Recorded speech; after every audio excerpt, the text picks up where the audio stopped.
Graça, misericórdia e paz da parte de nosso Senhor Jesus Cristo. Que Ele seja louvado, exaltado, glorificado em nossas vidas. Aleluia! Aqueles que tiverem os boletins,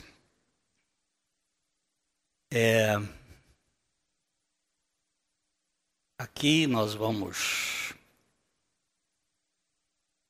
começar o nosso estudo hoje sobre a parábola do servo vigilante.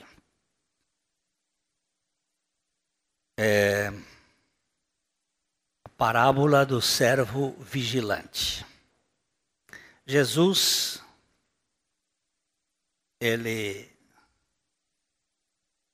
contou 39 parábolas. Alguns acham um pouco mais, 42, tem uns que vão até um pouco mais por causa dos estilos, mas são cerca de 39 parábolas.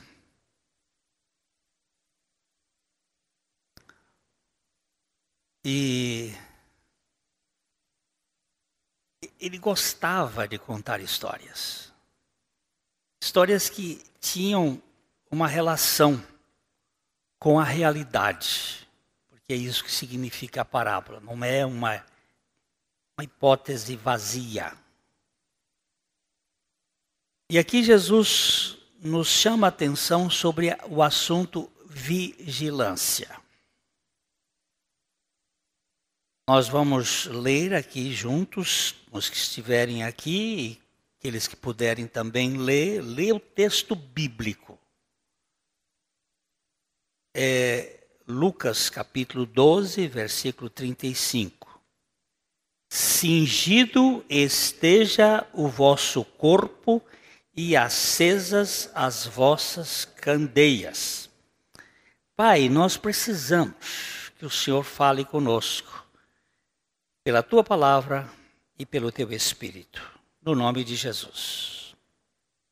Jesus falou a seus discípulos que não apenas confiassem nele em relação às suas necessidades pessoais, mas que vivessem em constante expectativa de sua volta. Por isso, as suas cinturas deveriam estar cingidas e as suas lâmpadas acesas. Numa das parábolas sobre a segunda vinda do Senhor e sobre a vigilância, ele conta 10 virgens. 5 são chamadas de prudentes e 5 são chamadas de nécias ou tolas. E as prudentes eram prudentes porque se prepararam para a vinda do noivo. Elas tinham azeite na botija, não só na lâmpada, mas também armazenada. E aqui ele usa a expressão: as suas cinturas deveriam estar cingidas e as suas lâmpadas acesas. A vigilância é uma das virtudes mais marcantes dos servos do Senhor. O teólogo Charles Hodge, do século XIX, ele sustentava o seguinte: as pessoas a quem Deus prometeu salvar, Ele prometeu tornar vigilantes. Nenhum estágio da experiência cristã dispensa a vigilância. O nosso Deus, Ele não dorme e nem cochila. E os seus filhos também são filhos vigilantes.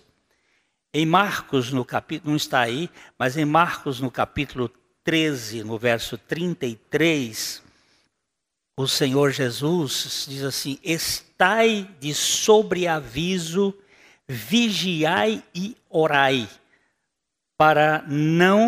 porque não sabeis quando será o tempo. Falando da expectativa da sua volta, que o povo estivesse vigiando. Interessante esta vigilância vir antes da oração.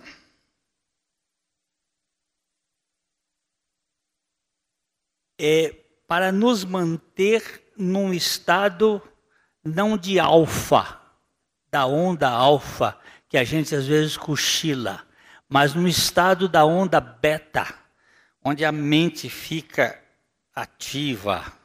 E ele está dizendo: vigiai, não durma de tocar. Expressão para mostrar o pouco caso. No Oriente, nos tempos de Jesus, um cinto era sempre colocado em volta da cintura para segurar as roupas longas e esvoaçantes quando uma pessoa estivesse prestes a andar rapidamente ou a correr. A cintura cingida fala de uma missão a ser cumprida. E a lâmpada acesa sugere um testemunho a ser mantido. Vocês lembram-se, e até hoje existem alguns em Israel que se vestem com aquelas roupas longas, elas impedem. Então, o que acontece? O cinto ficava aqui, você puxava para segurar, para poder você correr, andar rápido. Porque senão você se perdia. Significando que você tem que estar pronto. Quando você tirava o cinto, estava relaxado. Jesus disse: a cintura cingida e a lâmpada acesa. Porque a lâmpada representa iluminação, o testemunho da nossa vida, porque Jesus é a luz do mundo, mas ele também nos chamou: vós sois a luz do mundo. Com este pano de fundo da cintura cingida e da lâmpada acesa, Jesus lhes diz em Lucas 12:36: sede vós semelhantes a homens que esperam pelo seu Senhor ao voltar ele das festas de casamento, para que, quando vier e bater a porta, logo lhe abram. Os discípulos deveriam viver na expectativa, como se ele fosse um homem voltando de um casamento. Vocês sabem, a pessoa ia para um casamento tem festa de casamento demora. E aquele senhor deixou os vigilantes cuidando da casa. E ele disse, Jesus faz uma comparação da cultura da época. E era para estar vigiando como esperando o Senhor voltar, que não fosse dormir lá no Kelly. Ele diz o seguinte: devemos estar livres de todos os obstáculos terrenos. Para quê? No momento em que o Senhor bater, se abra para ele a porta imediatamente, sem distração, sem necessidade de preparo. Os corações dos servos estão esperando por seu Senhor. Eles o amam e o estão esperando. Ele bate e eles abrem imediatamente. O que Jesus estava dizendo para os seus discípulos é: não cochilem, fiquem alertas. Não gastem tanto tempo vendo televisão, que só faz entretenimento. Fiquem observando as coisas. Sejam vigilantes. O detalhe da história a respeito do homem voltando do casamento não deve ser interpretado no que diz respeito ao futuro profético. Não devemos identificar o casamento aqui como a ceia das bodas do cordeiro ou o retorno do homem com o arrebatamento. Aquele homem dizendo, aqui está significando a época do arrebatamento. A história do Senhor foi projetada para ensinar uma verdade simples, a saber, vigilância para seu retorno. Não pretendia estabelecer a ordem dos eventos em sua vinda. Ele está aqui chamando a atenção sobre vigilância. Nós precisamos estar atentos, esperando.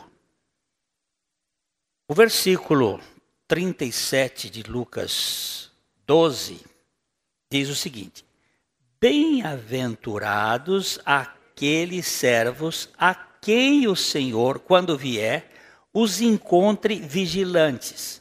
Em verdade vos afirmo que ele há de cingir-se, dar-lhes lugar à mesa e, aproximando-se, os servirá. Olha que coisa mais maravilhosa. Felizes, bem-aventurados, felizes são aqueles servos a quem o Senhor, quando vier, os encontre vigilantes. Jesus dá uma bem-aventurança para a vigilância.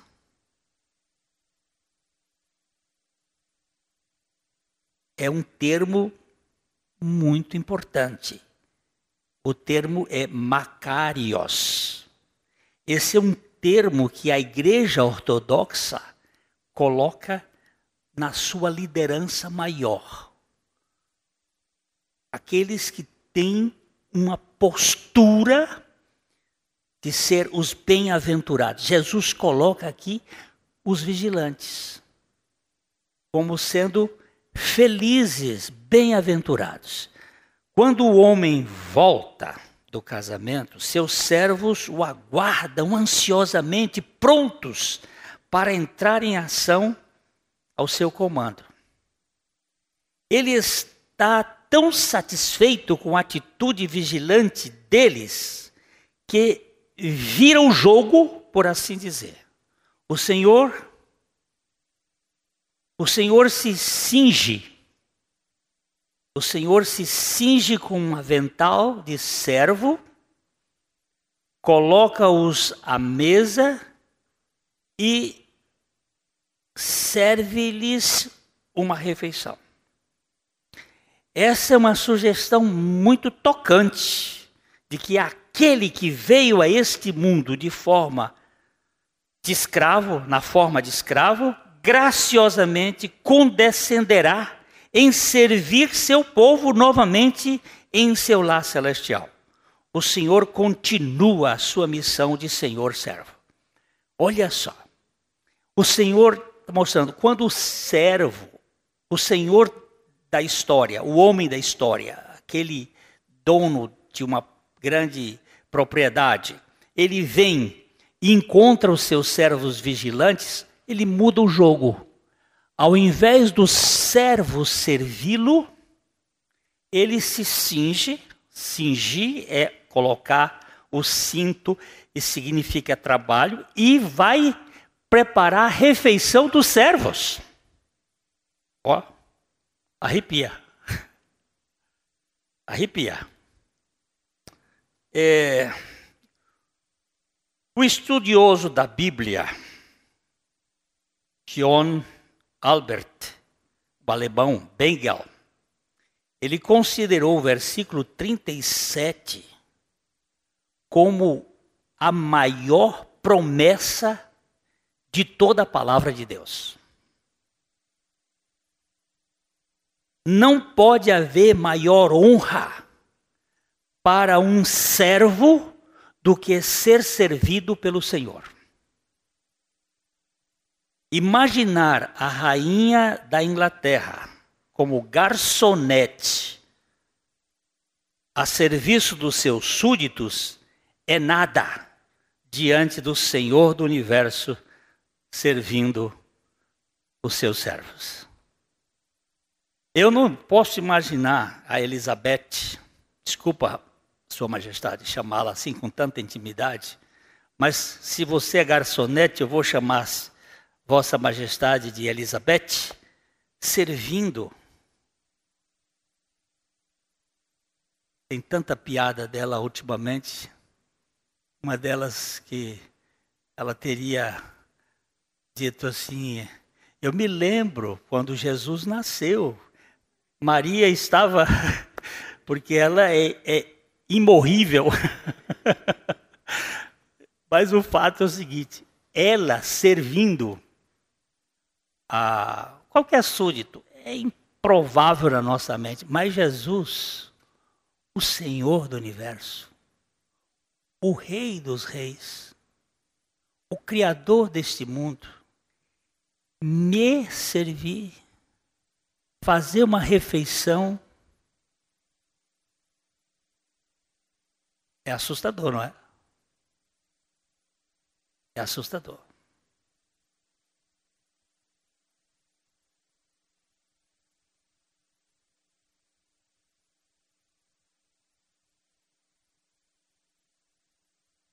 Mas esse serviço só está destinado aos vigilantes. Não podemos dormir de touca, que é a expressão de não vigiar. William Gurnall foi incisivo.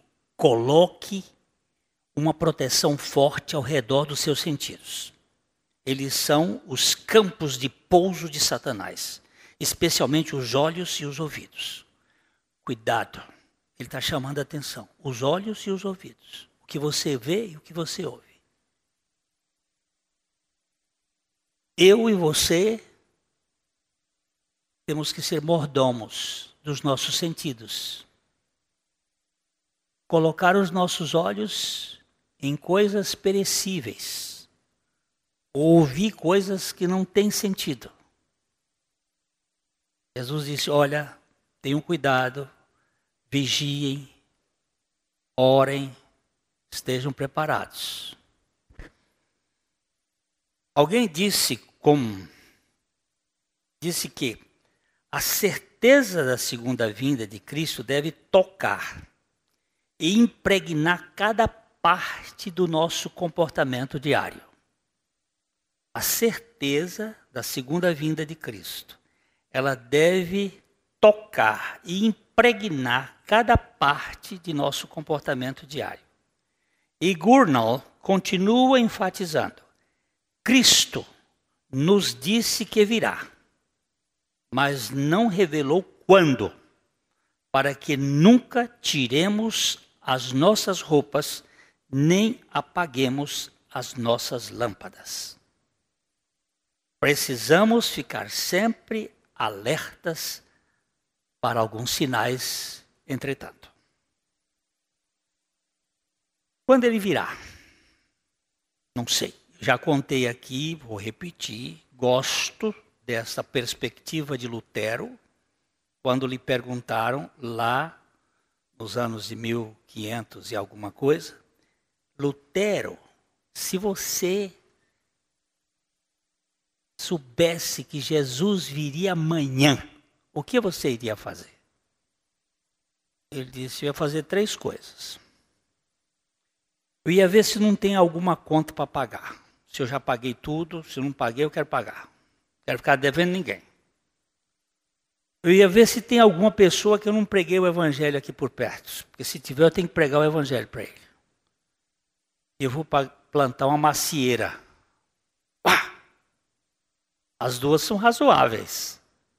Pagar a conta e pregar o evangelho são razoáveis. Mas plantar uma macieira, porque se você tem certeza, exatamente por isso. Porque ninguém sabe o dia. Ninguém vai ter certeza se vai ser amanhã. Mas eu tenho que estar preparado. Se ele não voltar, daqui 3 anos eu estou comendo maçã. Então eu não posso perder a perspectiva. Porque na igreja de Tessalônica tinha acontecido isso. Sabe o que aconteceu? O povo cruzou o braço e não queria mais nem trabalhar. Esperando o Senhor todo o tempo, mas sem trabalhar. Aí Paulo disse assim, olha, aquele que não trabalha, também não coma.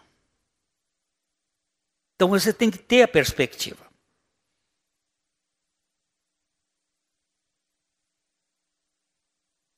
Aqui eu estou. Versículo 38. Vamos ler? Quer ele venha na segunda vigília, quer na terceira, bem-aventurados serão eles, se assim os achar. A segunda vigília da noite é a partir das 9 horas até meia-noite. A terceira vigília é da meia-noite às 3 da manhã. Não importava a hora da volta do Senhor. Seus servos estavam despertos, esperando por ele com prontidão. Existe uma noite. Essa noite, ela vai... A noite da espera, ela é dividida em quatro vigílias. Das 6 às 9, das 9 à meia-noite, da meia-noite às 3, das 3 às 6. Essas são as vigílias de uma noite. Normalmente, a pessoa volta da festa um pouco mais tarde.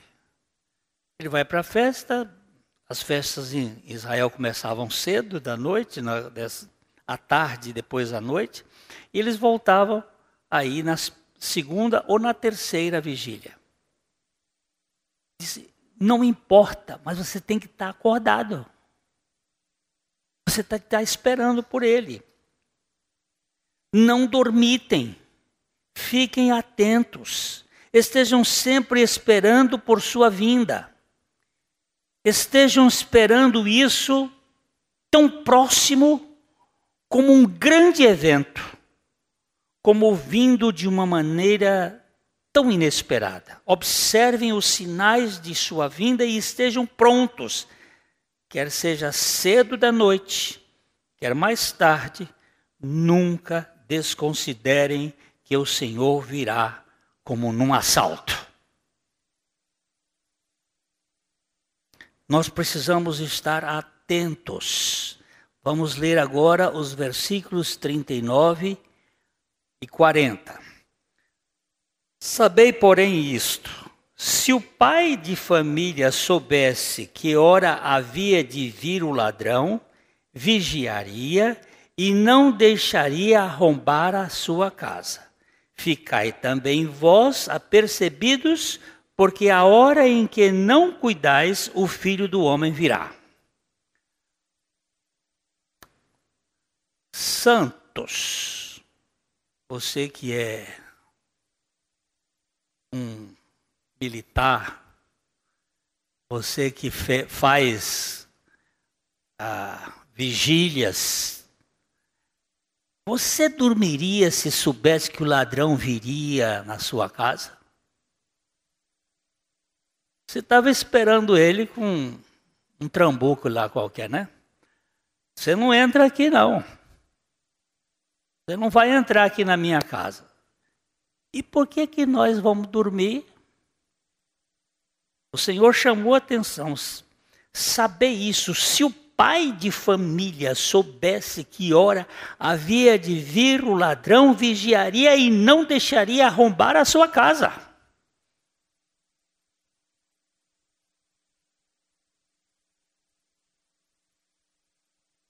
Então, como nós vamos ficar sem olhar esse assunto?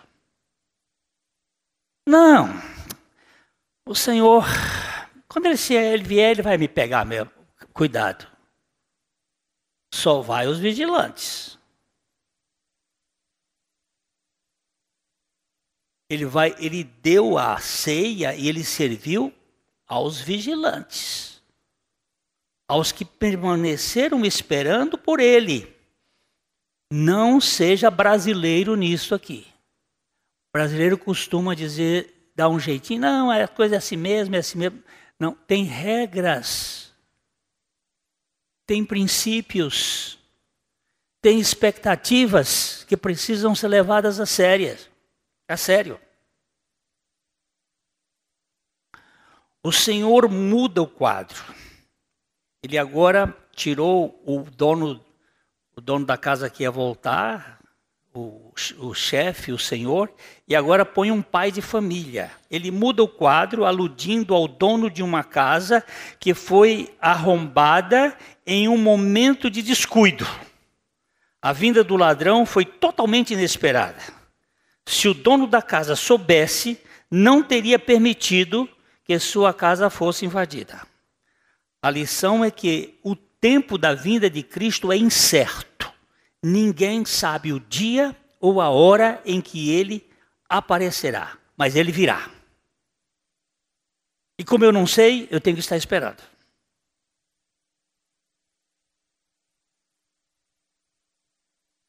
Quando ele vier, aqueles crentes que só acumularam tesouros na terra, perderão todos eles. Porque, como alguém disse, um cristão ou deixa sua riqueza ou vai para ela. Ou deixa ou vai. Eu tenho uma casa, eu vou deixar a minha casa, mas eu vou para outra casa. Essa aqui fica.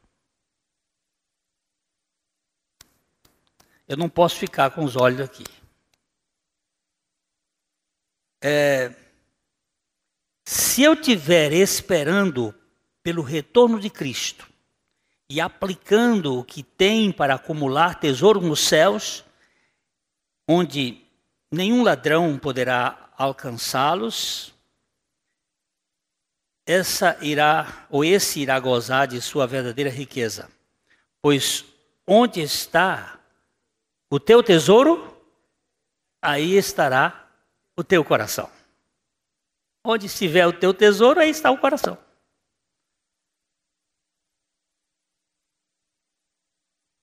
Outro dia uma pessoa disse, pastor, eu estou com expectativa do Senhor voltar, mas eu queria casar primeiro. Aí o outro disse assim, eu queria ver meus netos. Tudo normal, isso é natural. Mas lembre-se que nem o casamento nem neto vai satisfazer. Isso tudo é passageiro. Isso é normal que a gente tenha essas expectativas. Mas temos que estar preparados para a vinda do Senhor. Não sabemos o dia ou hora marcada para seu retorno, mas sabemos duas coisas com certeza. Primeiro, é que ele está vindo. E a segunda é que a sua vinda está mais perto hoje do que estava ontem. É sempre assim, mais perto. A cada momento que passa, a história humana se aproxima do retorno de Jesus. Pode levar algum tempo até que Jesus volte, embora francamente, agora é uma opinião pessoal, eu duvido disso. Eu não acho que nós vamos ter muito tempo mais. As coisas estão se encaixando. Está tudo se tornando muito. Eu não sou daqueles que tenta colocar certos textos, mas eu sou como Maria. Eu gosto de apreciar as coisas e colocar no meu coração a expectativa da vinda do Senhor. Mas quer ele venha em nosso tempo ou não, isso não muda o fato de que temos a obrigação sóbria de estar prontos a qualquer hora que ele vier. Esse é o chamado do Novo Testamento, para sermos encontrados despertos, e envolvidos nos deveres que Cristo deu ao seu povo.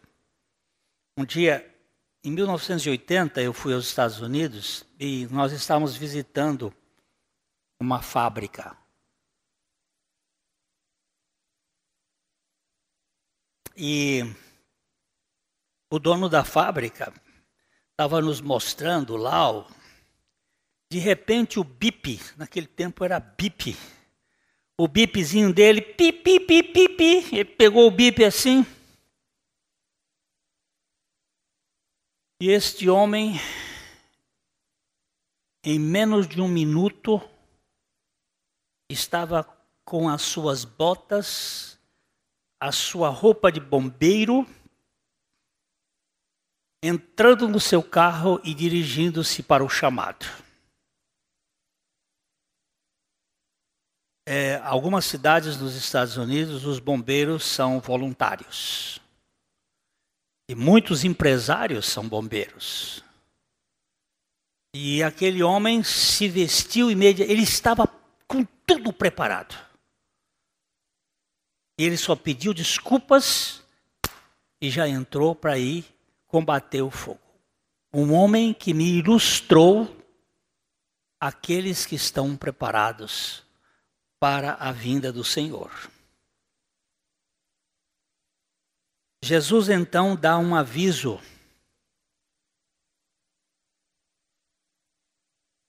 É aqui que eu estou? Jesus então dá um aviso mais sério sobre o que acontecerá com aqueles que não estiverem prontos quando ele vier. Mas entenda isso. Se o dono da casa soubesse a que horas o ladrão chegaria, ele não teria deixado sua casa ser arrombada.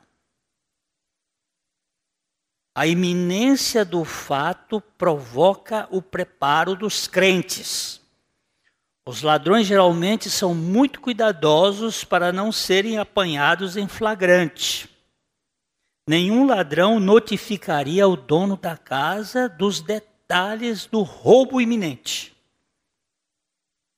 Se o fizesse, haveria um comitê de recepção para recebê-lo. Jesus aplica isso aos seus ouvintes. Vocês também devem estar prontos, porque o Filho do Homem virá em uma hora em que vocês não o esperam. Bom. Você está pronto? Opa, só um amenzinho aqui, michuruca. Você está pronto? Opa, meu irmão, não descuide disso. Eu penso no Noé. Nunca tinha dito chuva, que a terra era molhada com neblina que subia da terra. E o Noé começa dizendo assim, a terra vai se acabar com um dilúvio, vai sair chuva. Pá, que bobão esse Noé. Nem o avô dele creu nele. O Matusalém morreu no ano do dilúvio. Alguns acham que morreu afogado. Não creram. O Noé pregando. Aí um dia Noé entrou na arca, botou todos os bichos, entrou na arca, a porta fechou e ficou ainda mais 7 dias ali dentro. E só depois começou a chuva. Mas já era tarde, ninguém creu. Não vamos ter. Jesus disse que uma das comparações da vinda dele, ele comparou como nos dias de Noé e a mulher de Ló. 2 comparações fortes. A mulher de Ló ficou de olho para trás. Tem muita gente olhando para trás, presa nas coisas de Sodoma. E isso Sodoma não liberta. Agora, meus irmãos, você vai esperar o Senhor.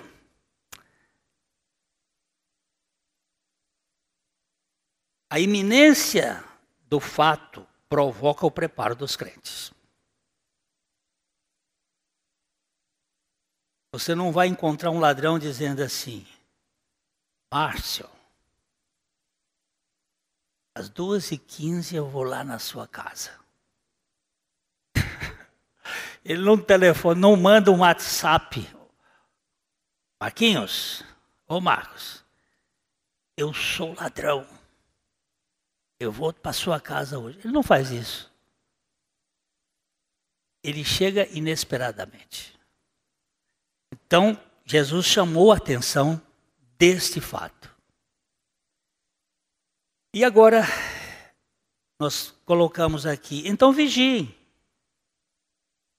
E este texto é muito precioso. Paulo, escrevendo a carta aos Romanos, no capítulo 13, dos versos 11 a 14, ele diz o seguinte: digo isto a vós outros que conheceis o tempo, já é hora de vos despertardes do sono, porque a nossa salvação está agora mais perto de que quando no princípio cremos. Vai alta a noite e vem chegando o dia. Deixemos, pois, as obras das trevas e revistamo-nos das armas da luz.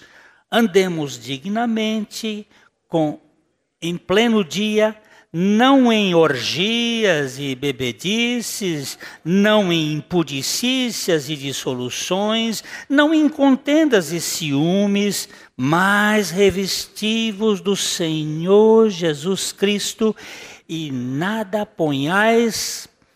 disponhais para a carne no tocante às suas concupiscências. Olha que texto! Vocês que conhecem o tempo, não fiquem dormindo, vai alta noite. Este foi o texto que o Espírito Santo usou para a conversão de Santo Agostinho de Hipona. Santo Agostinho era filho de Mônica, uma cristã. O pai dele era um devasso.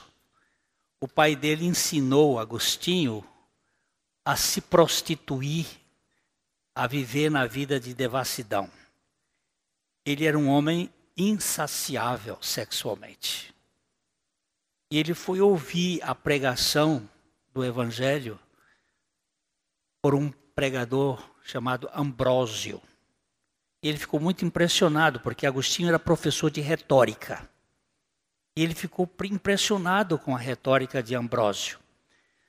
Depois ele conversando com Ambrósio, o Ambrósio deu para ele um rolo da carta de Paulo aos Romanos. Ela era feito um rolo, não era um livro como nós temos aqui.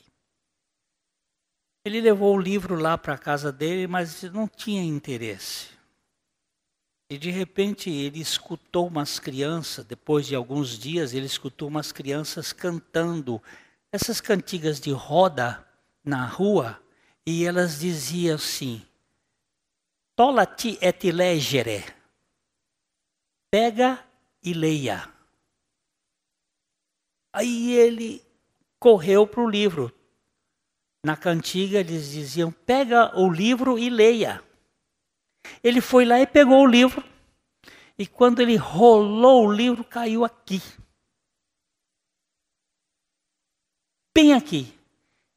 E aí, ele olhou isto que diz assim: isto vos digo a vós, outros que conheceis o tempo, já é hora de vos despertardes do sono, porque a vossa salvação está agora mais perto do que... Aí Agostinho teve uma experiência com Deus tão marcante que ele ficou 3 dias em êxtase. Depois a amante dele, uma delas, que tinha várias, saiu procurando por ele e encontrou ele na rua, e ela disse: Agostinho, onde tu estavas? Que eu te procuro há 3 dias. E ele disse: eu não estou mais, eu morri. Cristo é minha vida. E ele é o chamado doutor da graça, um homem precioso. Então, aqui nós temos dizendo o seguinte, mais tarde ele diz, aquele dia permanece oculto para que estejamos vigiando todos os dias. Lá ele esperava próximo. De lá para cá, aí tem muita gente assim, desde que os nossos pais morreram, que as coisas continuam do mesmo jeito e são os debochados. É porque Deus é misericordioso e longânimo. E um dia para o Senhor é como 1000 anos, e 1000 anos como um dia. Nas minhas contas, pode ser que estejam erradas, não sei. No ano 2026 fará dois dias da morte de Jesus. Se estiver errado, é mais ou menos uns 4 anos aí, 5 anos. Mas na minha conta, Jesus morreu no ano 26. E não no ano 33. Porque Herodes o Grande morreu 4 anos antes de Jesus nascer. Então não pode ter sido no ano 0. Ele nasceu antes. Então tem todas umas contas para a gente fazer. Então, no ano 2026, fará 2 dias da morte de Jesus. No cronômetro de Deus. Um dia para o Senhor é como 1000 anos. E 1000 anos como um dia. O Kairos de Deus é diferente do Cronos do homem. E a Bíblia fala sobre os últimos dias. Então nós devemos estar muito preparados. O príncipe dos pregadores ingleses do século XIX, que foi Charles Haddon Spurgeon, ele costumava dizer, a verdadeira conversão dá segurança ao homem, mas não lhe permite cessar de vigiar. Dá certeza, mas não permite deixar de vigiar. Não só a vigilância com relação à sua vida moral, espiritual, mas também a vigilância com relação à vinda do Senhor. Se somos cristãos, de fato, não podemos negligenciar espiritualmente a sua vinda. Eu quero citar o texto de Lucas, capítulo 21, verso 36. Vigiai, pois, a todo tempo, orando, para que possais escapar de todas essas coisas que têm de suceder e estar em pé na presença do Filho do Homem. Vigiai, pois, a todo tempo, orando para que possais escapar. Terminamos com um pensamento do sábio pregador Campbell Morgan, que eu gosto demais. Ele disse, nunca começo o trabalho de manhã sem pensar que Jesus talvez venha interromper o meu trabalho e começar o seu. Não estou esperando a morte, estou esperando por Ele. Maranata. Eu também faço essa mesma afirmação em cima do Campbell Morgan. Não estou esperando pela morte. Se ela me levar antes, tudo bem. Mas não estou esperando por ela, estou esperando por Ele. Senhor, venha, Senhor. Nós queremos estar na Tua presença para Te glorificar. Queridos irmãos, por favor, não tenham medo daqueles que matam o corpo. Esses só podem fazer mal ao corpo. Mas vamos temer ao Senhor, que pode mandar o sujeito para o inferno. Mandar porque ele não creu. Então, nossa missão não é convencer as pessoas, mas é proclamar o evangelho das insondáveis riquezas de Cristo. Jesus Cristo não veio a este mundo para nos fazer religiosos, nos fazer membros de um sistema religioso. Ele veio para nos fazer membros da família dele, sermos filhos dele. Ali na cruz ele realizou uma obra que é nos crucificar para que na ressurreição ele nos desse a sua própria vida. Este é o evangelho. E isso faz a diferença. Você que crê está realmente confiante de que você vai ser tirado deste mundo. Porque esta é a promessa dele. Ele disse, eu voltarei e levarei vocês para mim mesmo, para que onde eu estou, vós estejais também. Aleluia. O nosso Pai, nós agradecemos por essa tão grande salvação. E também agradecemos porque é o Teu Espírito Santo que nos firma na Tua palavra. E no meio de tantas vozes e de tanta confusão que existe, o Senhor nos capacita a permanecer firmes e nunca olhar para trás como a mulher de Ló. E nunca perder de vista o Senhor Jesus Cristo.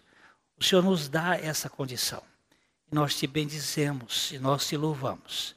Porque tendo começado uma boa obra, tu has de completar até o dia do Senhor Jesus Cristo. É no nome dele que eu te agradeço. Amém. A Livraria PIB Londrina procura selecionar cuidadosamente seus títulos e autores a fim de oferecer um conteúdo alinhado com o Evangelho de Jesus Cristo. Bíblias, livros de teologia, devocionais, literatura infantil, biografias, comentários bíblicos e muito mais. Dispomos também de um acervo de CDs e DVDs das mais de 5.000 mensagens ministradas na Primeira Igreja Batista em Londrina. Visite a Livraria PIB Londrina e conheça ainda mais. Livraria PIB Londrina, de segunda a sexta, das 13h30 às 18 horas. Endereço na Avenida Paraná, 76A, próximo ao Calçadão, bem no centro de Londrina. Ligue para 3372-8921 ou acesse o site www.livrariapiblondrina.com.br.